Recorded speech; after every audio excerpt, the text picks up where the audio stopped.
સનાતનને કોઈ ગાળ દે એટલે અમને પણ સનાતનના કોઈ દેવી દેવતાઓ માટે કોઈ આગુ પાછું બોલે તો એને લેશ માત્ર અમારા મનની અંદર ક્યાંય સહન ન કરી લે એવી શિક્ષા અને વિદ્યા સાથે ઘડાયેલા અમે સાધુ છે। અમે મૂળ સંપ્રદાય તરફથી બોલીએ છીએ જે શિક્ષાપત્રી ભગવાન સ્વામિનારાયણે 200 વર્ષ પૂર્વે લખી, જેમણે સ્વામિનારાયણ સંપ્રદાયની સ્થાપના કરી, જે આચાર્ય પરંપરામાં અમે આવીએ છીએ એના તરફથી હું બોલું છું। ભગવાન સ્વામિનારાયણે શિક્ષાપત્રીની અંદર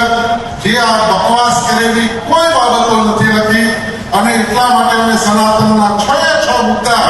સ્વીકારેલા છે અને લેખિતમાં સ્વીકારીએ છીએ અને એના ઉપર કોઈ પણ એક્શન લેવા હોય તો એમાં અમારા ધર્મગુરુ આ સનાતન મંડળની સાથે છે। માટે સ્વામિનારાયણ સંપ્રદાયની અંદર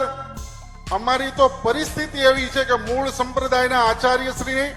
આ બધી બાબતોની અંદર કંટ્રોલ લેવા માટે જે બધા નિયમો બનાવ્યા